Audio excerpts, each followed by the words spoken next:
So England 147 and blown away on day one. Australia responding with 425. Travis Head the star yesterday and this morning, moving to 152. David Warner falling short of another Test century. Robinson and Wood very much the pick of the bowlers from that innings. And then England in response, 220 on the board, just 2 wickets down. They trail by just 58 runs.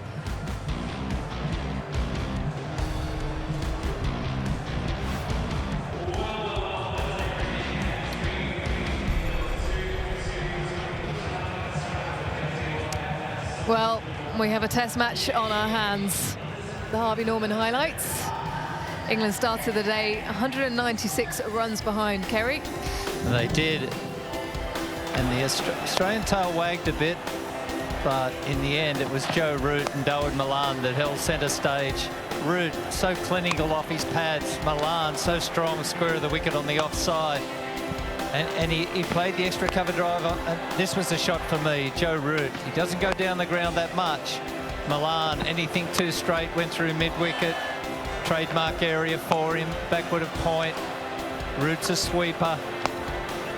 Malan's feet were strong against line.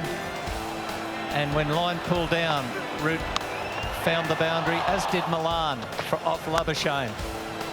There was cover driving, balanced. There was all the shots, and he pulled out the reverse sweep, which he plays so beautifully, Joe Root. This was a red-letter day for the English.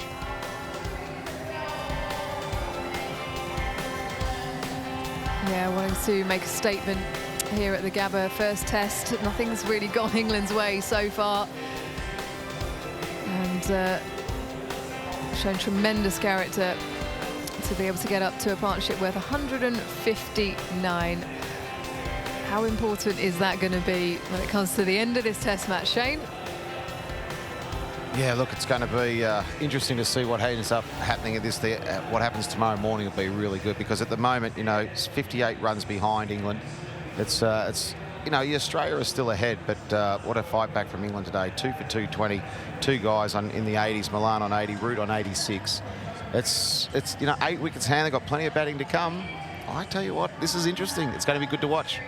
I wonder what WinViz would have been showing when Australia had bowled them out for 147, well, 1 for 166 at one stage, with that 19-run lead with 9 in hand. Would they have been 1% chance of winning? Yeah. Maybe. Maybe. It was a 217-run deficit when Root and Malan came together.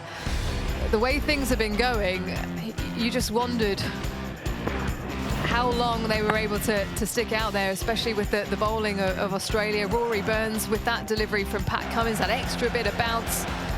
He was removed relatively early. And then when the score was on 61, this tickle down the leg side from Hasib Hamid. He played well up until that point.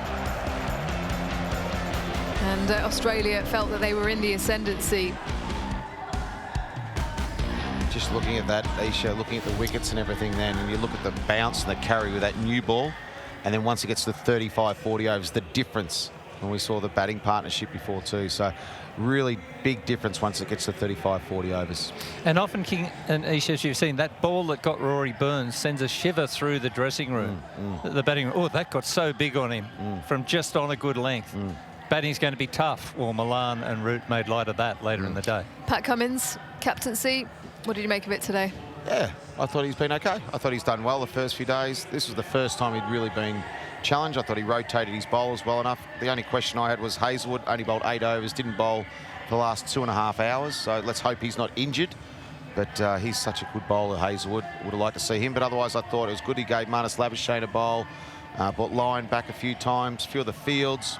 We're okay. Well, look, I gave him a big tick overall. I think he's been good. A chance to take stock tonight. How do you think they'll be coming out tomorrow? What sort of plans? Well, they need 2 wickets in that first over. If Root and Malan are still there at lunch, there'll be real problems for Australia.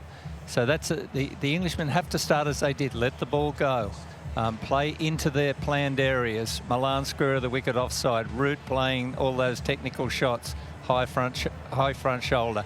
I mean, I'm excited about tomorrow. Oh, hurry up already. Australia's, you know, so much up in the game, but the England won't lie down, and There's fight in this team. Yeah, when you think of the batting to come as well, gentlemen.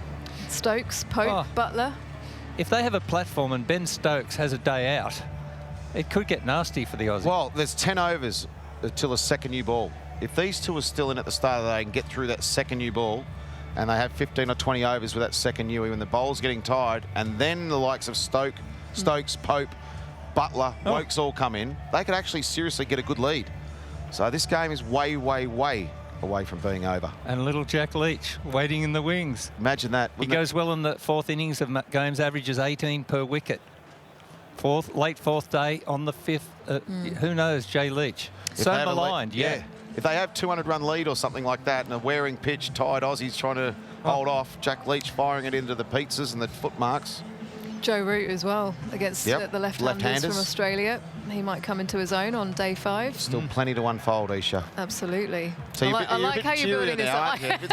You're smiling a little bit more now, isn't you? Mark Ward gave us absolutely no hope yesterday, so it's just great to see a bit of fight. I don't know whether you turn up today, but we're going to turn up tomorrow if you don't mind. We've seen a fair few injuries through the England team, but for Australia as well, Hazelwood, that is a bit of a concern, isn't it? Yeah, it is. But we may have an interview with somebody really prominent today.